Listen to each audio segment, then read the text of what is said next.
Tapi bagaimana negara-negara yang jauh, misalnya seperti negara-negara misalnya negara Faris, Persia, yang makannya sudah mulai beda, atau bahkan mungkin negara lain, maka bagaimana zakat kalau memang tak ditemukan tidak sama dengan apa yang kita makan, maka beliau berijtihad boleh dengan umlah dengan bertahun.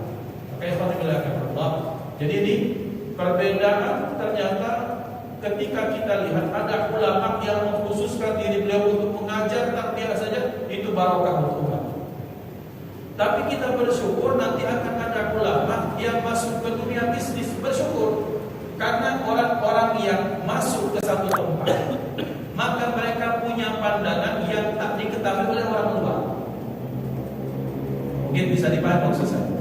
Begini, orang bisnismen akan menemukan bahwa dunia bisnis itu akan sangat berputar, kemudian dia fluktuatif segala macam, dan itu harus disikapi dalam ilmu fikih. Sementara kita ini yang orang-orang luar yang tidak terjun dalam dunia bisnis akan bilang apa yang bisnis, dikit-dikit kita akan gampang bilang ini riba. Belum tentu semudah itu menyatakan sesuatu tersebut riba. Karena kenapa? Karena kita berada di luar ranah muamalah. Sementara kita akan lihat betapa banyak para ulama yang kemudian mereka terjun di bidang bisnis, maka mereka akan menemukan hal-hal yang tidak kita temukan sebagai penonton di luar. Yang ketiga, contoh ada ulama yang masuk ke ranah dunia politik. Maka ulama yang masuk ke ranah dunia politik, mereka akan menemukan kondisi di mana dibutuhkan ijtihad yang tidak sama dengan kita yang tak terjun di dunia politik. Maka Allah, berarti jangan kita gampang menyalahkan orang yang kita tidak tahu kondisinya.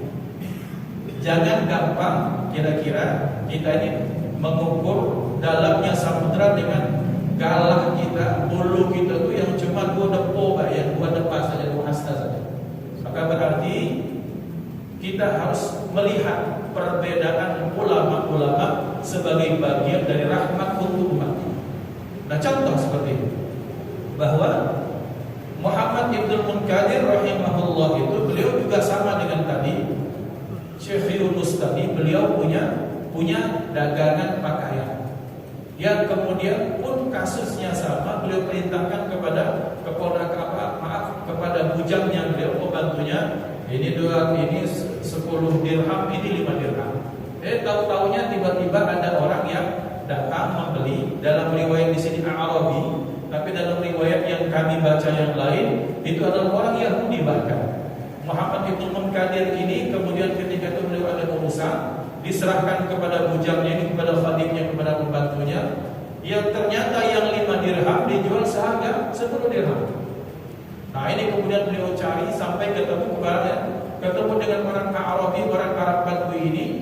Kata beliau, sudah, ini harganya 5 dirham dan kamu sudah belinya dengan 10 dirham.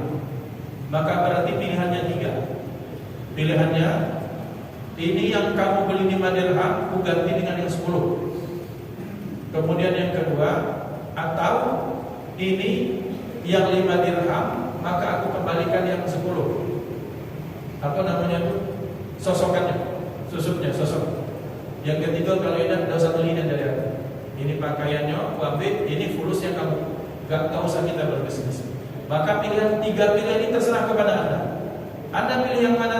Saya pilih yang kedua, 5 dirham ini saya ambil, kemudian yang sosokannya 5 dirham serahkan kepada saya. Cerita versi yang lain Muhammad Al-Munkadir ini, ketika beliau berjualan dengan orang Yahudi, ternyata orang Yahudi ini ikut dengan rombongan teman-temannya orang Yahudi yang harus pulang jauh ke daerah, mungkin daerah Palestina, karena ini di Madinah. Oleh Muhammad Ibn Munkadir, ternyata rombongan ini sudah 3 hari berangkat. Ketika pulang dari urusan, ini kok baju ada yang kurang. Kamu jual berapa? Saya jual 400 dirham. Sementara ini 200 dirham. Katanya, kamu ini bikin masalah saja. Bagaimana masalah saya di akhirat kelak? Akhirnya bagaimana? Akhirnya dia melanjutkan perjalanan. Setiap kafilah yang orang-orang yang berlaku dicari sama dia orang. Tidak dapat. Oh, di situ ternyata ada orang Yahudi, orang Yahudi kan. Orang Yahudi kan Samalah dengan kita. Mereka punya rambut khusus, pakaian khusus sehingga mudah dikenal. Apa kalau kita cek Lembang ini misalnya baju kaos atau mungkin baju batik misalnya ketahuan. Orang-orang Yahudi itu kelihatan dari baju dan pakaian.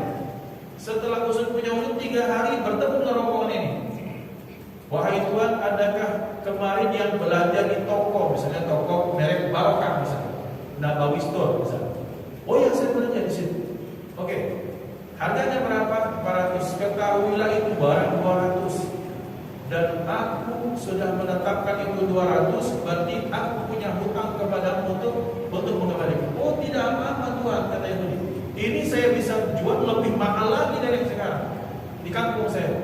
Tidak, pokoknya 200 itu 200, maka ini 200 saya kembalikan.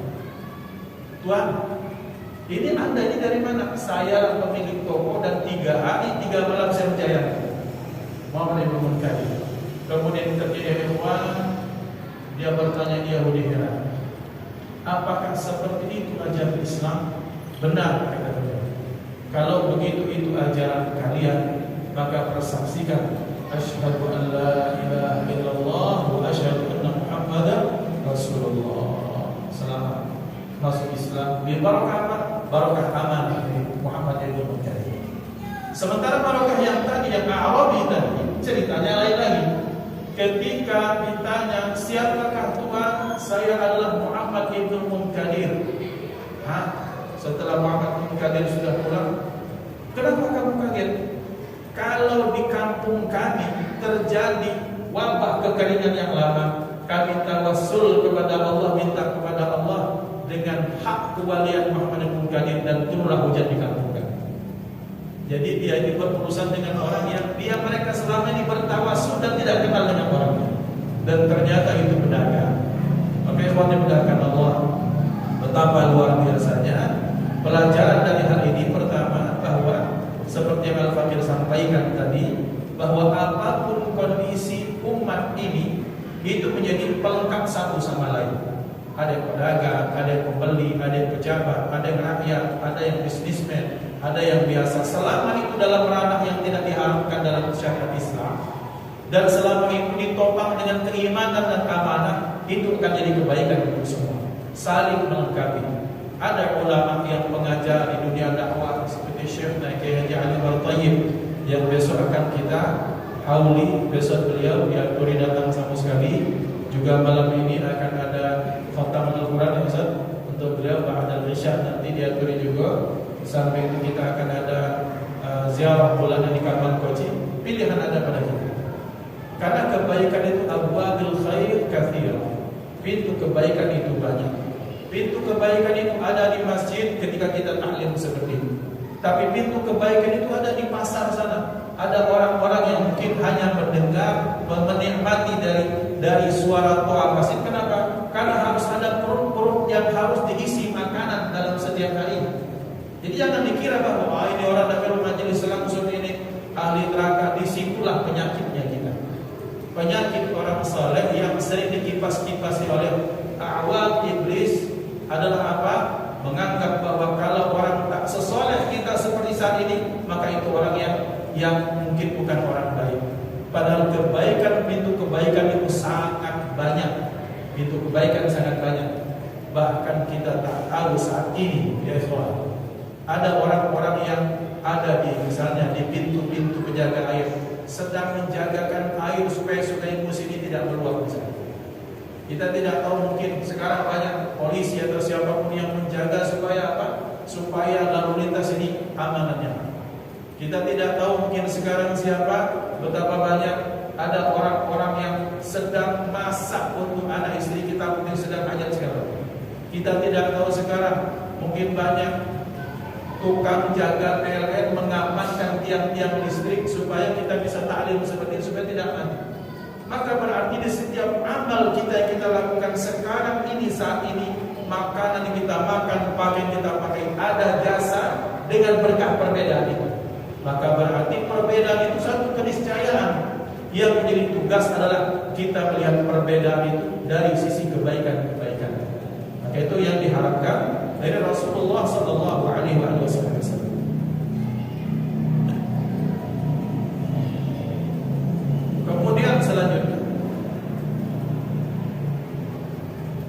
kehati-hatian orang-orang terdahulu juga terjadi pada banyak orang dalam kondisi bahwa ketika mereka sudah melihat kezaliman yang sudah masif, kemudian kezaliman itu sudah bukan pada ranah husnudzon atau suudzon, tapi betul-betul kelihatan, ketahuan, betul-betul dalam bahasa orang empirik, bisa dilihat, dirasakan, dilihat dari telinga, dari mata, sudah pasti.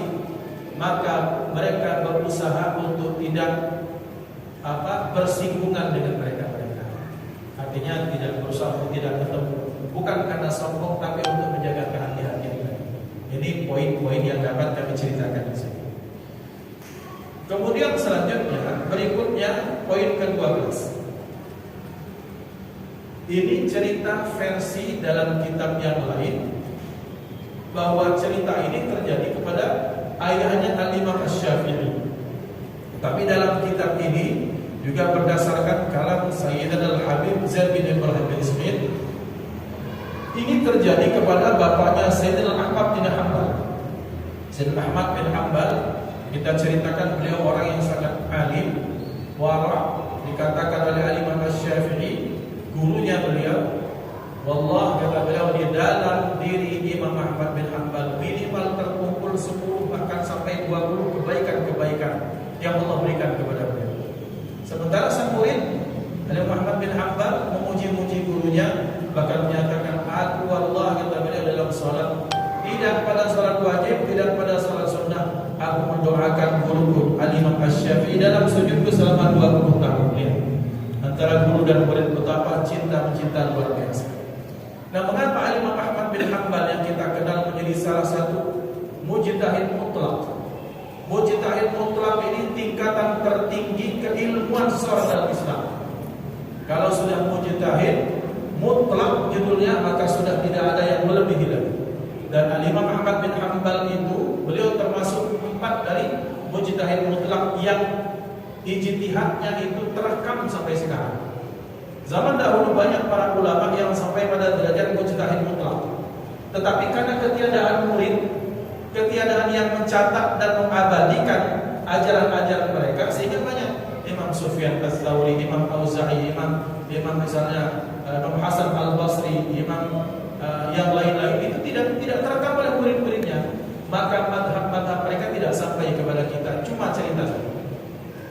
Maka kita tambahkan, kita ingatkan Imam Ahmad bin Hanbal sampai beliau hafal sampai 1 juta hadis.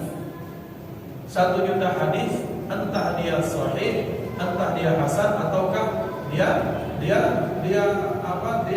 dhaif misalnya. Itu sanad dan wa matnan, sanad dan matan. Maka bayangkan 1 juta hadis itu luar biasa. Kitab hadis Arba'in Nawawiyah sekarang belum hafal-hafal. Tapi beliau hafal sampai 1 juta hadis, itu luar biasa. Berkah apa? Berkah waroknya orang tua beliau, berkah wira'inya ayah dan bunda beliau.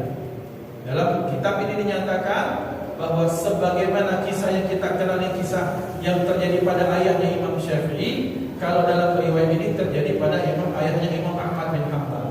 Jalan di pinggiran sungai, kemudian ketemu dengan apel, karena di sana kan banyaknya apel atau jeruk. Maka apel itu kemudian sudah dimakan setengah. Kita ini kira-kira di Sungai Musi banyak pohon.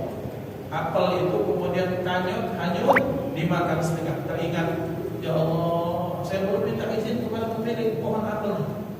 Padahal kita tahu, jangankan yang sudah hanyut, yang bertetangga saja, kalau sudah tetangga itu maka milik tetangga, betul tidak?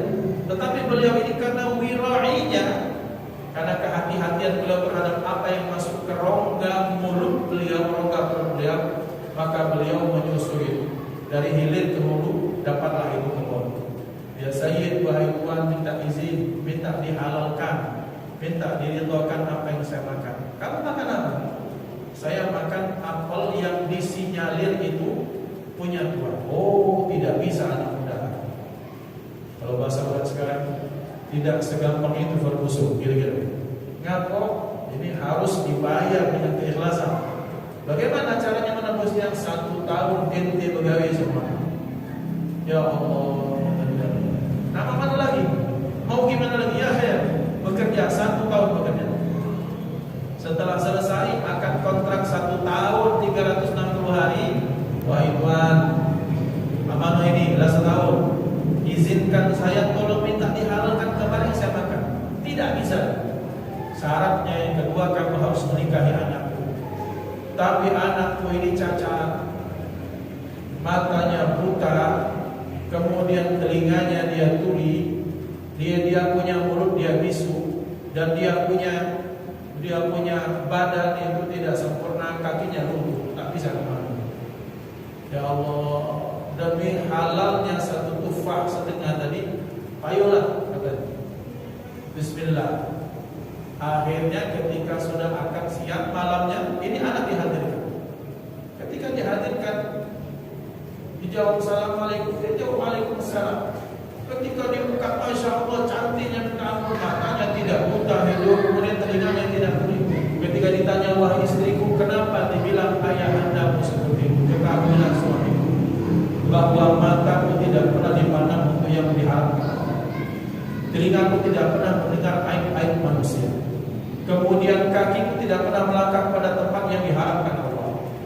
Maka ya sudah terjadi, jadilah lahirlah Imam Ahmad bin Hanbal. Maka berarti pembelajaran bagi Al-Faqih dan kita semua, melahirkan generasi terbaik itu diawali dengan iman yang pasti, kemudian dilanjutkan dengan ayat halalan thayyiban yang kita bahas kemarin. Betapa ternyata kita ini hati-hatinya dengan apa yang masuk kepada diri kita, juga anak keturunan kita. Maka dengan barokah itu salah satunya adalah barokah makanan halal, maka insya Allah akan melahirkan generasi-generasi yang kita harapkan insya Allah. Poin ke-13, kanat li ahli tarim manaqib hasanah. Adalah ahli tarim ini, mereka itu punya cerita-cerita yang baik. Penduduk tarim ini kita kenal kesolehannya Masya Allah. Kira-kira sepreman-preman yang tarim mungkin bisa mengalahkan kesolehan kita, kira-kira baik. Dan mudah-mudahan Allah berikan rezeki kita bisa ke tarim untuk mengambil pelajaran kebaikan-kebaikan dari tarim dan ahlinya insya Allah. Salah satunya itu yang terekam dalam sejarah. Ada seorang pedagang yang dia berdagang itu membawa kurma yang kering. Dia jajakan di kampung, ditarik keliling jualan itu. Dan qadar Allah tidak ada yang mau beli. Kemudian karena dia sudah merasa putus asa, pedagang orang tua, bukan orang ahli tarim. Maka kemudian dia duduk, ini syantahnya, ini wadah jualannya itu dia taruh di mana? Dia taruh di toko, dia tinggalkan di salah satu toko yang jualan. Kira-kira diletakkan basitnya, sembarang dia taruh, sudah dia tinggalkan. Kira-kira dia sudah ingin melupakan, ikhlaskan, dia sudah patah arang dengan jualannya daripada sudah taruh. Kemudian ini yang punya toko tahu bahwa ini orang pedagang, dia ambil itu syantah itu yang berisi kurma kering, diambil, kemudian dibungkus. Setelah dibungkus dikasih merek, dijual. Qadar Allah laku dan habis.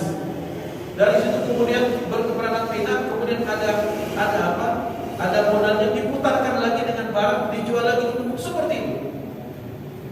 Berlalulah 1 tahun, datang ini orang teringat yang penjual. Oh iya ya, saya punya dagang, pernah saya lemparkan ke sana.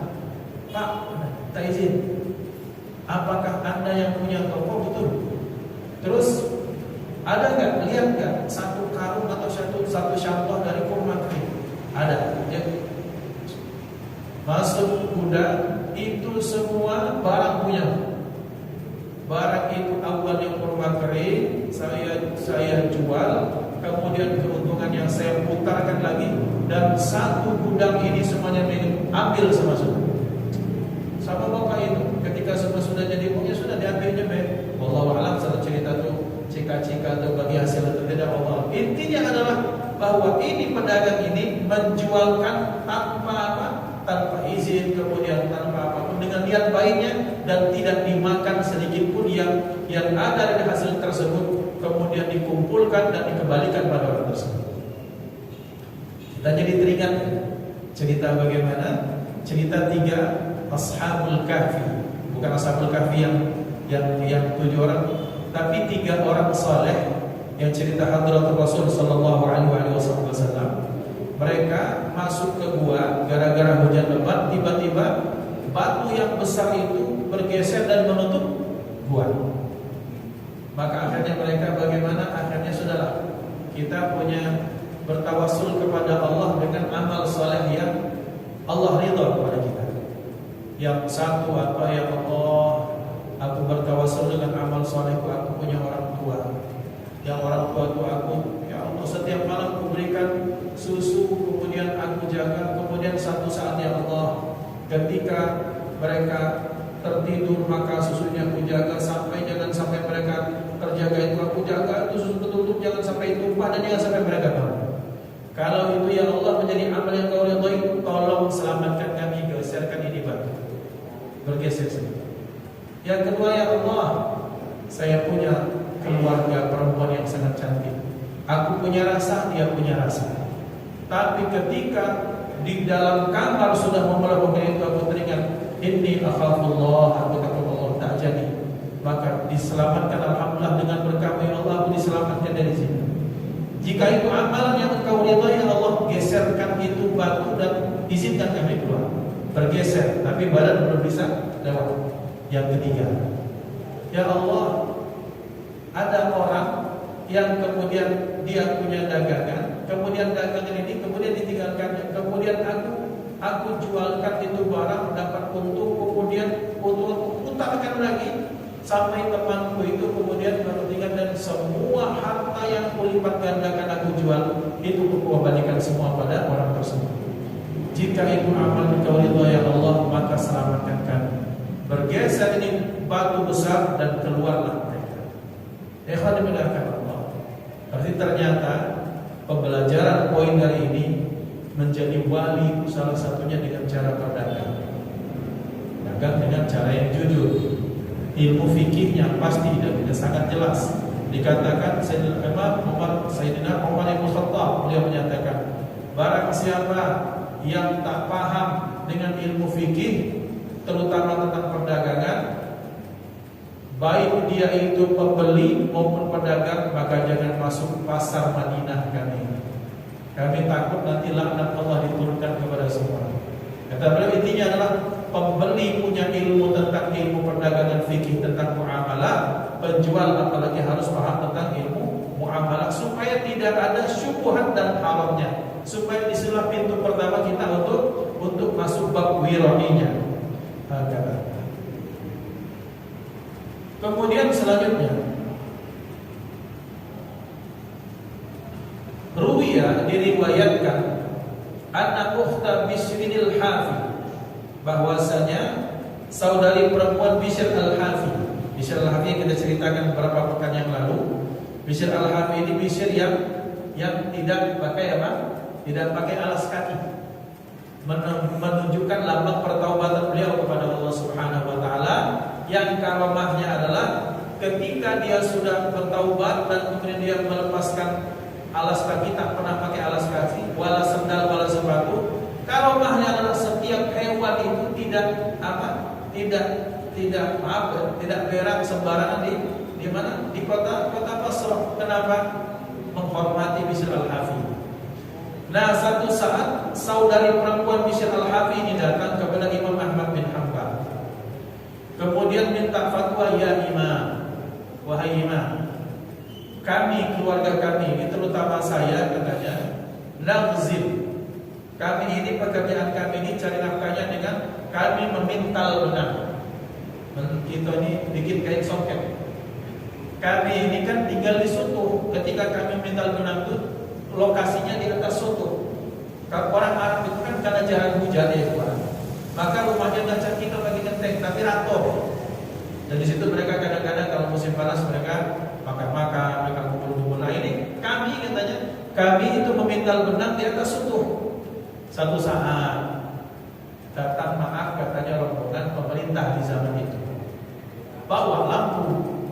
Ketika mereka lampunya datang, mereka lewat, maka terterangilah kami dengan cahaya lampu mereka. wahai imam, saya minta fatwa, bolehkah saya itu memintal benang dengan penerangan yang saat itu cuma kebetulan lewat? Imam Ahmad bin Hanbal bertanya, kamu siapa? Ahmad Hanbal hati-hati orangnya, karena beliau memberi fatwa sesuai dengan siapa yang datang dan kondisinya. Saya adalah saudarinya Bishr al-Hafi. Masya Allah, kata beliau, dari rumah kalianlah muncul sumber-sumber kewirausahaan. Dari sumber kehati-hatian itu, kehati-hatian terhadap perkara yang syubhat, apalagi yang haram itu muncul dari rumah kalian, kehati-hatian itu. Maka berarti wasiat saya, fatwa saya kepada kamu jangan lagi memintal benang dengan penerangan yang ada dari mereka. Jadi satu kehati-hatiannya. Kalau secara fikih ya namanya orang lewat, kita ada sempat dapat penerangan, ya khair, aman tuh. Namanya mereka lewat, mereka dapat cahaya, bisa menerangi tempat, kemudian kita yang di sekelilingnya dapat cahaya dari mereka. Tapi karena ini yang minta fatwa adalah saudaranya Bishr al-Hafi, yang dikenal orang sangat hati-hati dengan bab-bab yang seperti ini, maka kata Imam Ahmad bin Hanbal, kamu jangan memintal benang di malam hari supaya tidak dapat jatah cahaya yang muncul dari orang-orang yang zalim. Nah, ini Masya Allah, hati-hati. Kemudian selanjutnya ada diceritakan kana Syekh Al-Arif Billah Al-Harith Al-Muhasib. Syekh Al-Arif Billah Al-Harith Al-Muhasib ini, beliau ini punya karamah, dan karamahnya itu Masya Allah. Apa karamahnya? Idza madda yadahu ila ta'amin fihi syubhatan yataharraku fi asbu'ihi irqun fayamtani'u min tanahulihi. Ini Syekh Al-Arif Billah Al-Harith Al-Muhasibi, beliau karamahnya beliau itu satu saat beliau kalau mau makan, setiap kali mau makan dan makan itu ternyata syubhat, maka makanan itu bukan makanan yang ngomong, tapi dari tangan beliau itu muncul urat-urat yang menahan beliau. Jadi kira-kira gemetar sehingga tak jadi. Setiap mau dia kan kira-kira tangannya dibikin tegak atau seperti mau lumpuh. Jadi misalnya ini yang syubhat, ketika mau diambil itu kira-kira tangannya, wah ini tanda-tanda syubhat. Dan setiap kali seperti itu, dan pernah dites itu seperti itu sama orang, terjadi seperti itu. Dan kami saat itu beberapa tahun yang lalu pun dipertemukan dengan orang seperti itu. Jadi beliau, kami tak sebut nama, ketika beliau dikasih makan sama teman, beliau pinggirkan, cuma dimakan cuma satu. Beliau pulang, karena kami itu ngantar di tempat supaya naik helikopter, sebenarnya naik pesawat. Tak tanya, ada teman kami, kenapa beliau itu, kata guru kami ini punya kelebihan, diberikan kelebihan Allah, tahu mana yang syubhat, mana yang haram. Jadi dari sekian banyak makan itu, beliau pikir-pikirkan yang itu yang pasti halal dan yang beliau makan. Masya Allah. Ini kehati-hatian orang-orang terdahulu, orang-orang saleh sekarang pun seperti itu, sampai Allah saking senangnya Allah dengan perilaku ironi mereka, maka kemudian Allah memberikan karamah, terhalangilah mereka dari perkara yang syubhat dan haram. Nah, kalau kita yang belum sampai ke arah itu, maka kita belajar berfikih apapun itu untuk supaya kita mengamalkan, mencontoh orang-orang terdahulu, sehingga yang masuk ke dalam perut kita, anak istri kita, keluarga kita, murid-murid kita yang baik-baik dan halal-halal saja, insyaallah. Amin Allahumma amin. Mudah-mudahan manfaat. Hada minni.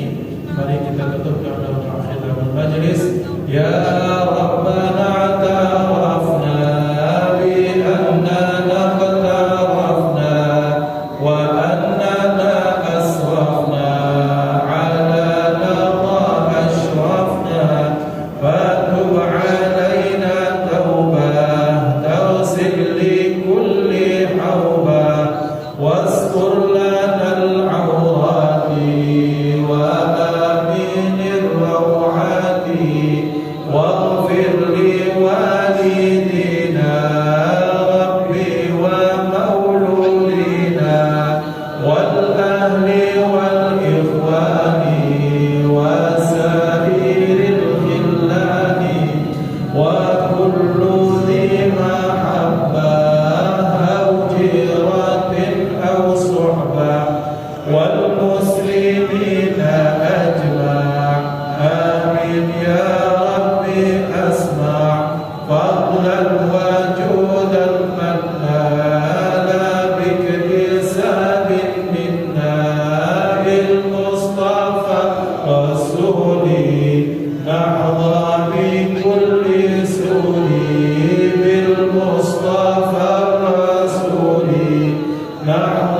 manfaatkan pelajaran Al-Quran agar kebaikan yang diberikan kebaikan Allah Subhanahu Wa Taala.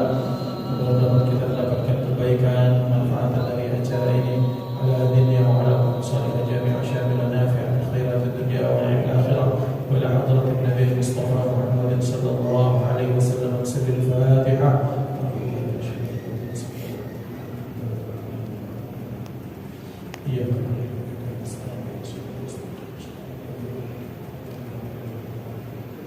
هذا مني. والسلام عليكم ورحمة الله وبركاته.